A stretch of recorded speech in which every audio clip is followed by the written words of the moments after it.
You know how the story originally broke? The Packers podcaster named Big B.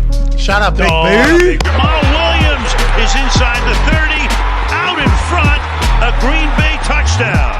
Jamal Williams is the GOAT, the GOAT. That's all you need to know. Okay, let's keep it under 25 minutes, all right? We might be too young to have a spotted cow, but we are both diehard Packers fans. Welcome back into the Underage Packers podcast. This is episode 140, and we are here today for the fourth season covering Packers football at Underage Packers.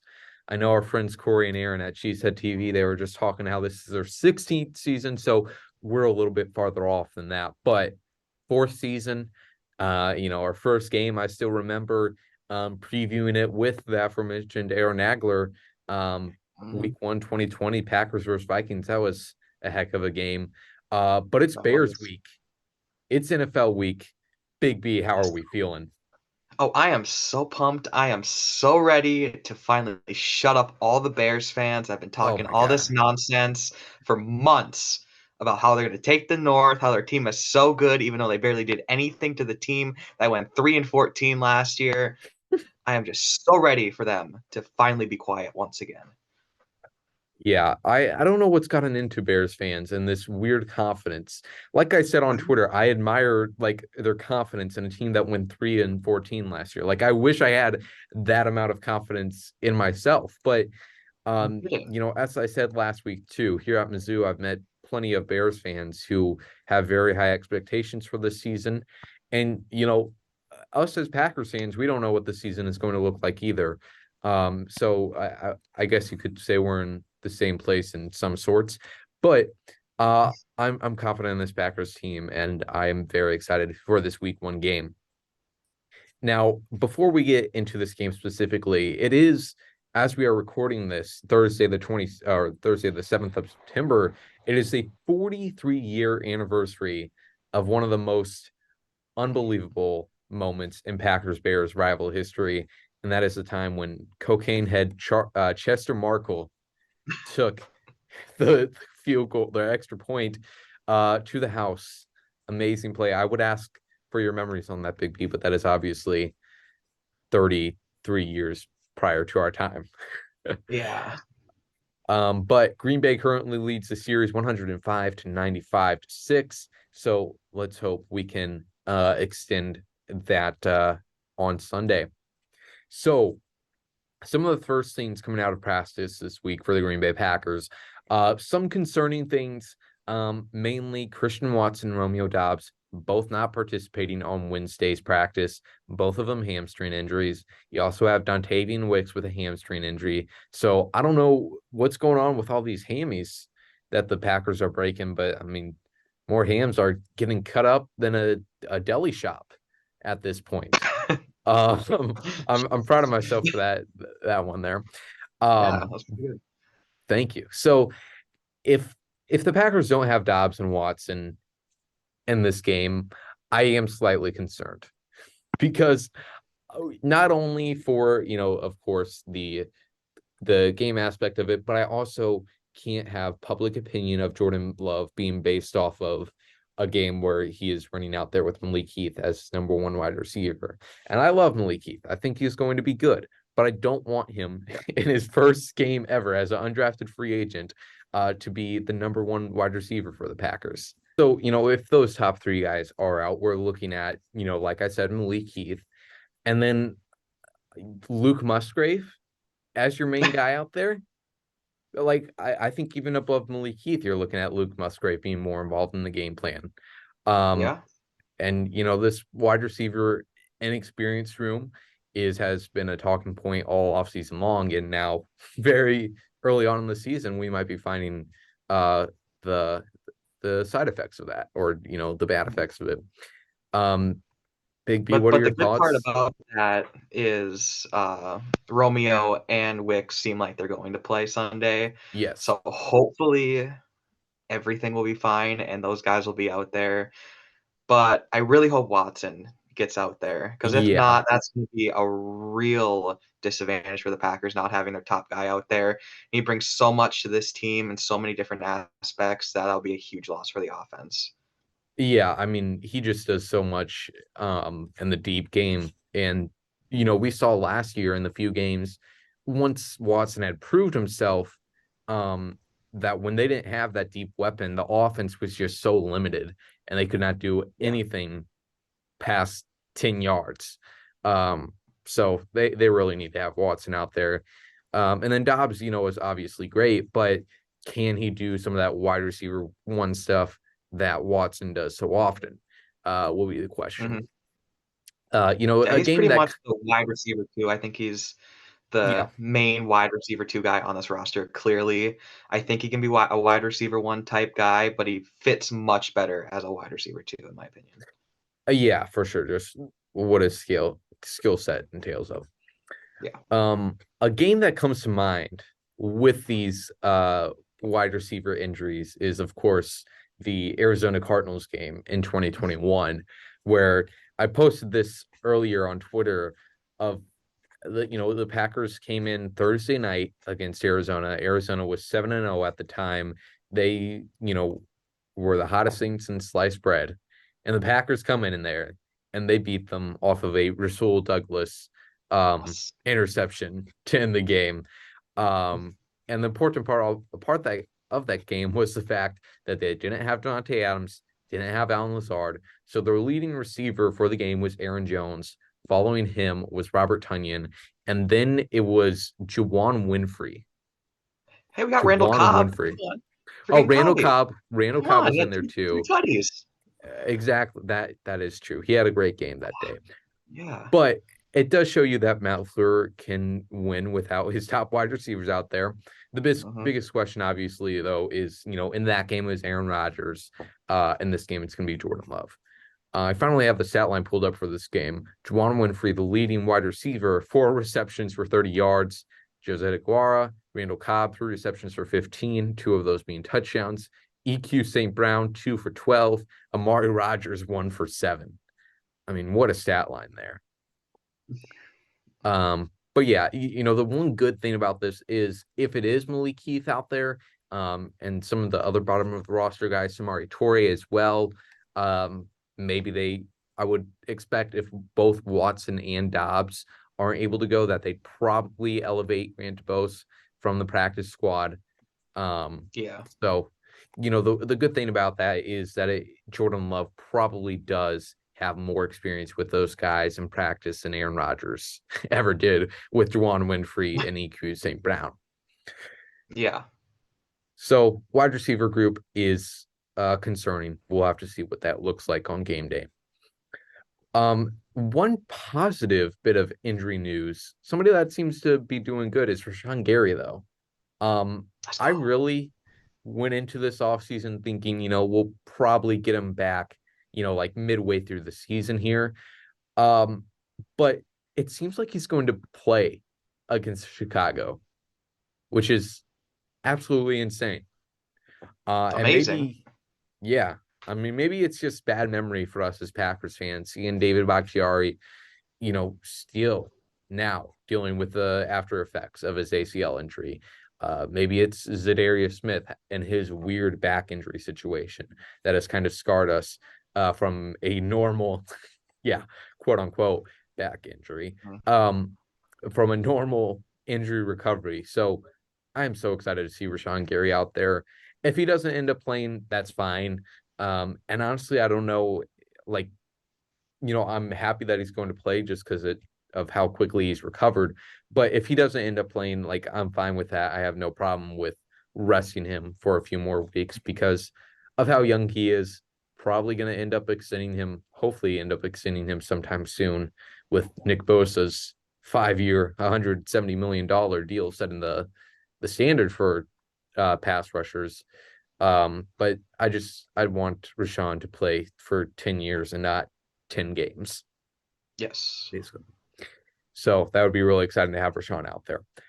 The last thing we wanted to talk about on the Packers side of things, because we've talked plenty about the Packers all this offseason, before we get to the Bears, I did want to bring up this great article that Wes Hackwitz, great friend at Packers.com, wrote yesterday, talking about Aaron Jones and the connection he has created with this kid, Carson, his bike kid at training camp.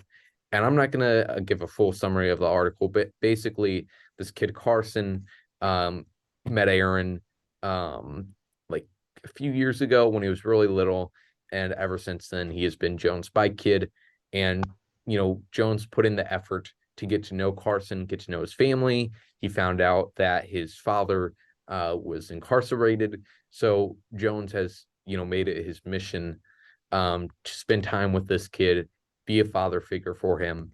And now Carson is great friends with Aaron Jones' son, uh, Junior, um, which it's just absolutely amazing. So I did want to share one quote from Aaron Jones in that article. He says, "It's just trying to be a positive role model." Jones said, "So when he does become a man, he can do it the right way, and he's seen it done the right way."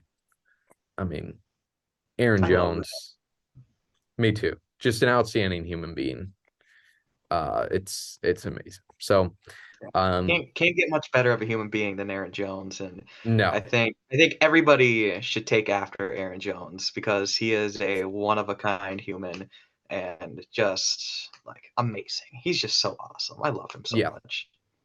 yeah, he is. Everything that I learn about him is just a great piece of news. And most of it off the field stuff. So, Mhm. yeah, just outstanding person, Aaron Jones. And another thing admirable about him is that he does a lot of this in silence. Um, like his foundation, obviously, he's posting on Instagram about that, but like he's never posted about this kid Carson. This was the first time, and to Yeah. my knowledge, that all of us were finding out about this. How he had literally went to this kid's soccer games, had given him advice, took him fishing, like it's just amazing. hmm So that's the Packers. And now on to the Chicago Bears. Ooh. Here we go. I did love Matt LaFleur putting down the rivalry in his press conference this week, being like, I don't care. Um, it's especially funny because if I recall correctly, there's been times in the past before we played the Bears or the Vikings where he's kind of played into it, but now he's like, I don't care. My job is to go 1-0. I don't care about any rivalry. So, like, I do appreciate it a little bit though because like he is definitely avoiding giving them any bulletin board material. Um, Yeah. but you know, this is the first time I've cared about this rivalry in quite some time, just hmm because of what we were talking about at the top of how cocky Bears fans have suddenly gotten. Yes. And like Andy Um, Herman said, this legit feels like a playoff game. Like the energy is like Truly, sensational for a week one regular season game. yeah, definitely. And the quarterback matchup, I think, has something to do with it. Both young, both fan bases are willing to die for, it seems like, between Jordan Love and Justin Fields. So, let's talk about Justin Fields a little bit. Okay. I Okay. find it hilarious to just dunk on him. Okay. Like, I'm not going to pretend that I've watched a bunch of Justin Fields film. I just know he's hmm bad. And I Yeah. love this conversation around him. One of my favorite pieces of things that I've read in my lifetime was the Ringers quarterback rankings um, this past week, where they said he puts the fear of God in NFL defenses, dot, dot, dot, right up until the ball leaves his hands. It's just it's just That's perfect. amazing. Yeah. Yeah, it truly is. And I know like the criticism on Fields and pretty much any other mobile running back or mobile quarterback is calling him a running back. He can't throw the ball. And like hmm with Lamar Jackson, that's not true. He's a Yeah. very good passer of the football. Justin Fields, though, like calling him a running back is valid. Like by every stat, basic and advanced, he's not a good thrower of the football. So, you know, Yeah. I mean, he can make throws every once in a while, but it's every yeah, once in a while. That's the problem here. for sure. And, like I'm a big proponent of waiting it out, especially with quarterbacks. Like we saw Jalen Hurts, we Mhm. saw Tua Tagovailoa, two quarterbacks who during the first 2 to 3 years, a lot of people were down on them, a lot of people calling them a bust, and then suddenly they have a really great year where everything changes. Could that happen with Mm-hmm. Fields? Sure, but I'm yet to see any promising signs from him that he's going to be able to nail down the fundamentals of just like basic accuracy that you can't really Mm-hmm. teach. Yeah. So that's Justin Fields. Although last year, it is important to bring up his highest graded game of the season from PFF was his Week 13 performance against us, a 90.4 PFF grade, which is very impressive. There we go. It was his highest graded performance by 11 points. His average was probably somewhere around like the low 70s. His second highest Dang. performance was a 79.4 grade. And what's especially amazing about the fact that he got a 90.4 grade in our game against us is when you look at the stat line, 20 for 25, which is impressive, 254 yards, which is, and then 0 touchdowns and 2 interceptions.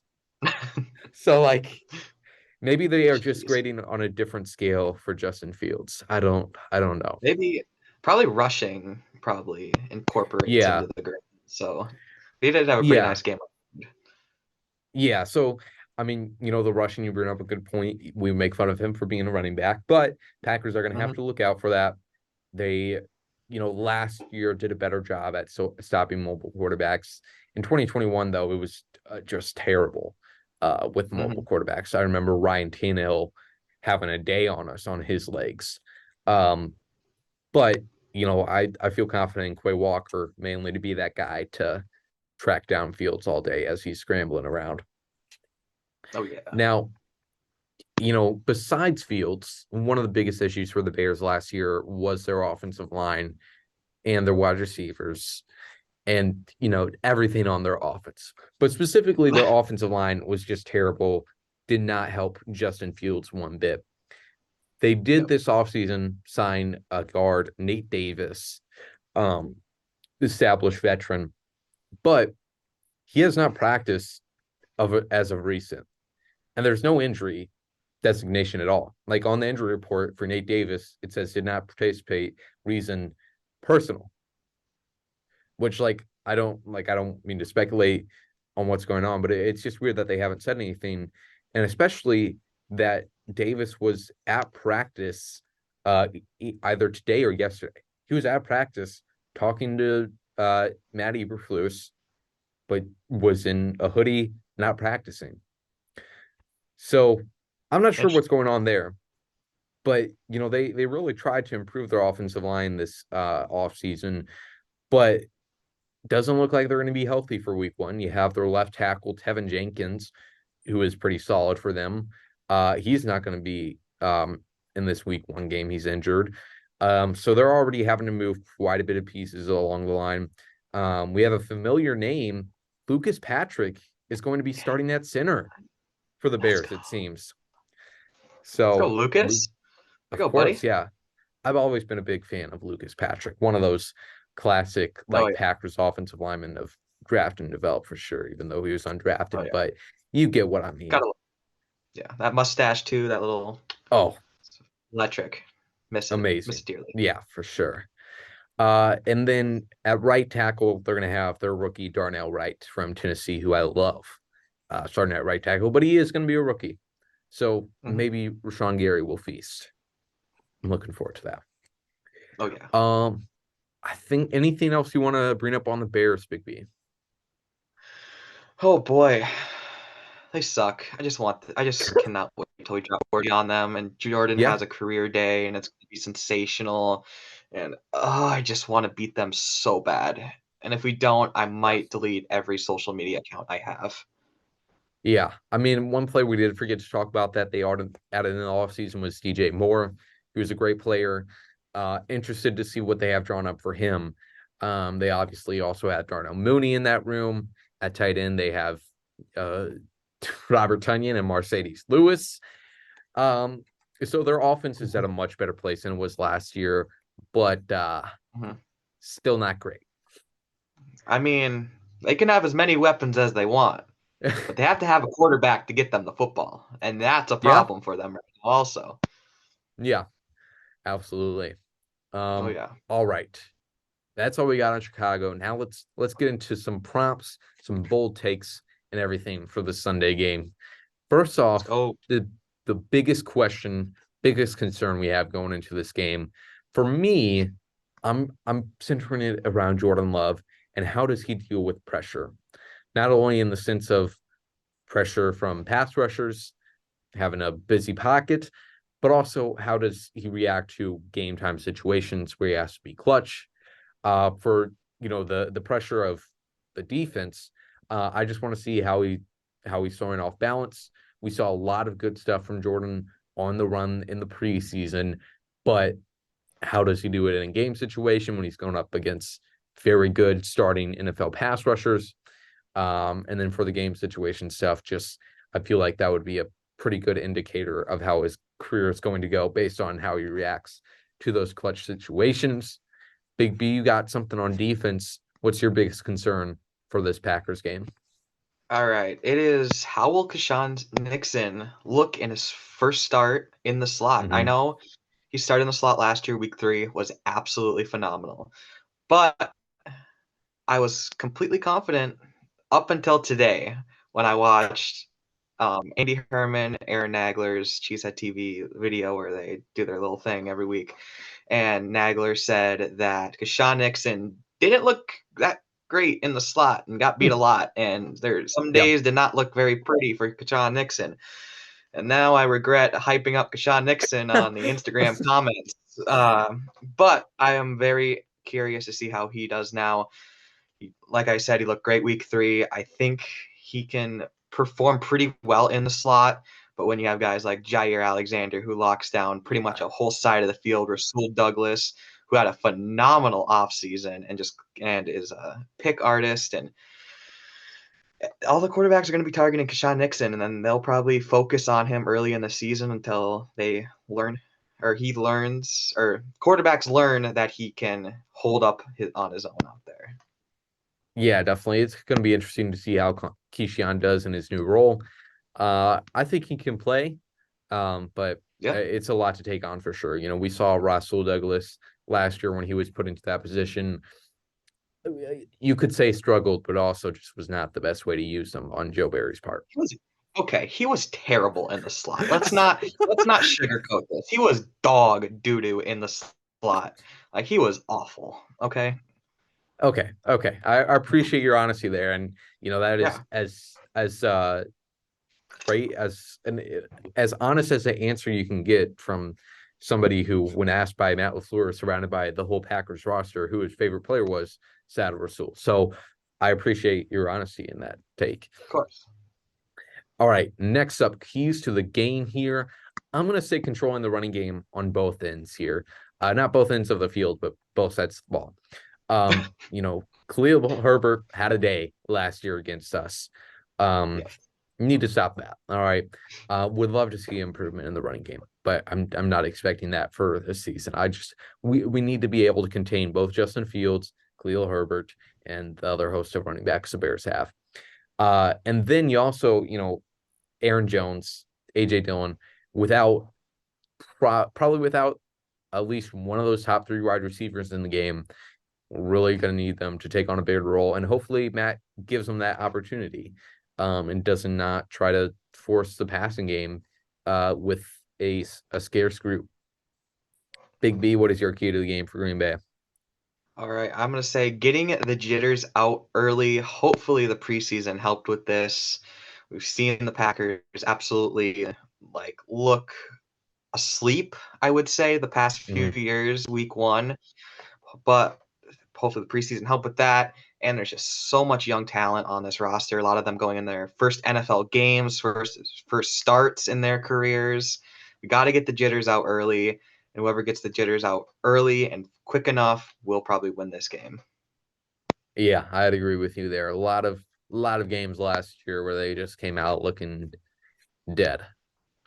Yeah. So yeah, I would love to see Matt early on just give the offense specifically some opportunities to open it up.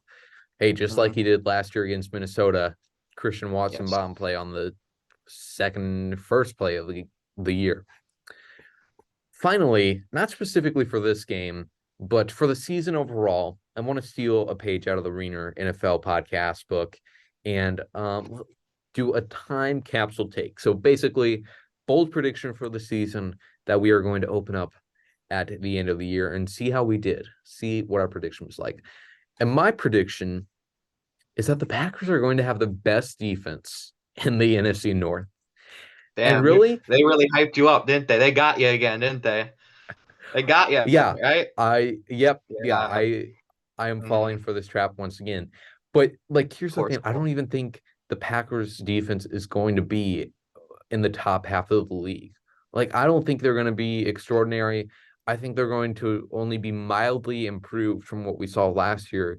But this is more so a statement on how much I think the Bears, the Lions, especially the Lions, and the Vikings defense just sucks. Okay. Like the Lions, for all they've got going for them, their defense was just bad last year. I mean, Yeah. the main reason they were in so many offensive shootouts was because their defense was allowing 45 points against teams like the Seattle Seahawks. So, Mm-hmm. not good at defending explosive plays. I like some of the guys they got on the defensive line, but don't have a lot of pass rush. And then the Vikings and Bears have just gotten rid of a lot of players over the past 2 years. So I I'm it's a little bit out there. It's not a reasonable it's a reasonable take, but it's not a logical, straightforward take. It's a little bit bold. All right. So that's my big take. Big B, I really like your take you've got here. What is your time capsule take for the Packers in 2023? All right. I got Matthew LaFleur winning his first ever NFL Coach of the Year. He finally gets it done this year by leading the Packers into the playoffs. And Jordan Love having a phenomenal year. Matt LaFleur finally proves himself as a top tier head coach in the NFL. He got snubbed probably like 4 times so far in his career for Yeah. NFL Coach of the Year, and I think he finally gets it done this year, and it will be very well deserved. Yeah, the Coach of the Year award has kind of become the like you were bad last year, but you're good this year, or like Yeah, taking over a bad program and making them amazing. yeah, But I think this will be an interesting if the Packers are really good and not hmm even really good, if they, you know, win the division or just make a wild card spot. If the Packers make the playoffs, it will be an interesting conversation for Matt LaFleur to win Coach of the Year because yeah, the whole criticism of him, and the main reason I think he hasn't won in as many years is because he's had Aaron Rodgers. It's easy to say, hmm well, he has Aaron Rodgers. And I've ranted about this many times on how that's a terrible take because the Packers were really bad in 2018. When he took over 2019, they're suddenly 13-3. And also, specifically with Aaron Rodgers, Rodgers was not great in 2018, looked like he was on that downward slope. And, yeah. then all of a sudden in 2019 has a very refined game. But I digress. If Matt LaFleur wins Coach of the Year award, like you said, it'll be very well deserved. Yes. So I think that's all we got as far as Bears game takes for this year. Now we did want to do a interesting segment that we're not sure how it's going to go, but we've seen a lot of talk on Twitter throughout this offseason, through the past few years as well, of the many possibilities Lambeau Field game day operations has to put love songs on the playlist wherever Jordan Love makes a play. So, like I said, we're not sure how this is going to go, but we're going to do our draft of the 6 best songs with the name Love in the title. So, Oh boy. Big B, you're on the clock. I have a pretty good idea of at least what 2 artists your picks will come from, but let's hear your first pick in the Love draft. All right. I know exactly where you're going with one of your picks, and I'm totally fine with that. Okay. But I am going to go another direction and take Somebody to Love by Queen. One of Mm, my favorite Queen songs of all time. I absolutely love that song so much. Such a great song. And I mean, that's the only right answer for my number one spot, in my opinion. Okay, that's very fair. I don't know why that wasn't even on my radar. I had another Queen song Really in mind. Yeah. interesting. For my first pick here, I am going to go with one that you might not be familiar with, and most of our audience might not be familiar with. And Oh, it's not even from like one of my favorite artists, but it is an electrifying song, and I think it would be great to play following Band on the Drum after every Jordan Love touchdown. I think Lambeau Field should play Electric Touch, or no, Electric Love by Borns. Um, hmm. it's a pretty amazing song, I would say. It gets you amped, and I love the idea of it. I'm not going to play it here because I would rather not have this get demonetized, and we only have 3 content copyright strikes for our channel, so I won't use that up on this. But that is my number 2 Yeah, I pick. never heard of that song before. I'll have to go look for that. I think you would like it. Okay. Okay, and then for we're doing a snake draft here, so I have pick number 3 here. I'm going to go with one that again not a lot of people might not know, um, but Oh, it's electrifying song, be a great touchdown song. This Love Isn't Crazy by Carly Rae Jepsen, um, the Call Me Maybe singer. Another great song. interesting. I know Dusty Interesting. Lee and Aaron Nagler are big fans of her. But also, like, not only is it a great song, but I also feel it will resonate with us throughout this season as we go on this mission with our leader, Jordan, to prove the haters wrong. I mean, the title is pretty much what the song is about. This love isn't crazy, it's real, it is serious. Um, and it is going to throw for 500 yards every game. That's not what Carly Rae Jepsen is singing about, but that is what it's going to happen. Um, Big B, you got your 2 last picks here. What are you doing at 4 and 5? All right. So yeah, you went a completely different direction than what like I was Yeah. planning for. You're going more like the hype up songs and not like your Yes. favorite songs. So I got some deciding to do here. I think we gotta go Love Story, of course, an iconic Taylor Swift song with my next pick.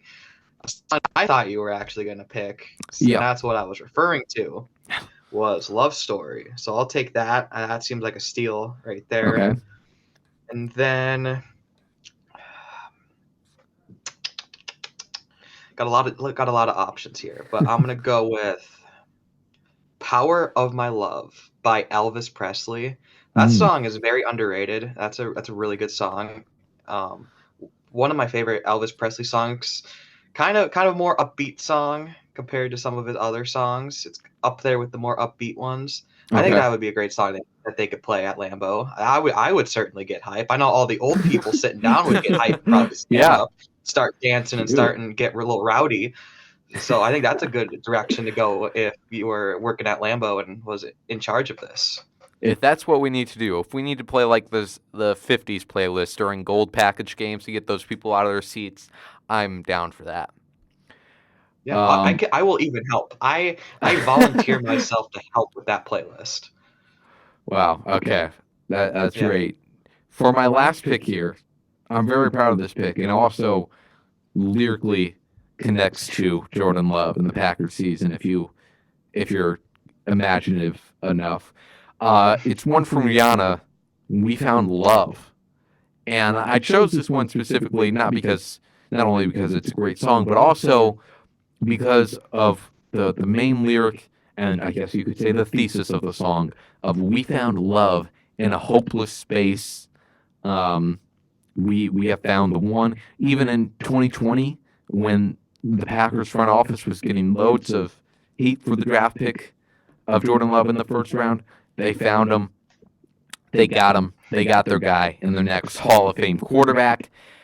And I think that's a good spot to end this one. I think so. To recap here, B's team, he has Somebody Loved by Queen, Love Story by T Swift, and then Power of My Love by Elvis.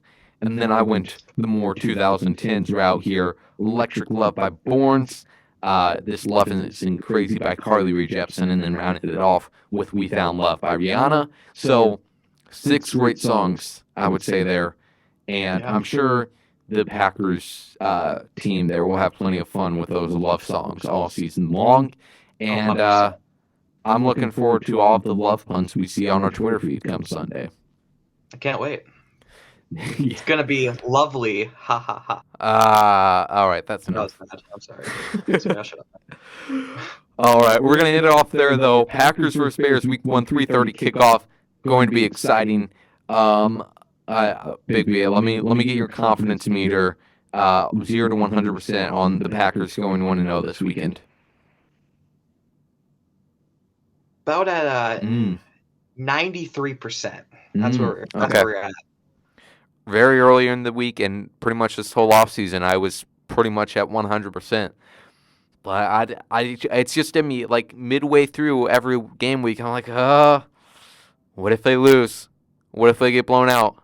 So I'm, after some doubts on Wednesday evening, it kept me up at night, I'll tell you. I'm at about a 70%, okay? Oh boy. So yeah, it's quite a dip. But that is. I still think ultimately I like their chances. I like their chances. So we thank you for tuning in to episode 140 of the Underage Packers podcast. I'm sure we'll have some content out after the game, but if not, we'll be here next week to preview. We got the Lions on slate next week. Atlanta, I think. Atlanta and then New Orleans. Really?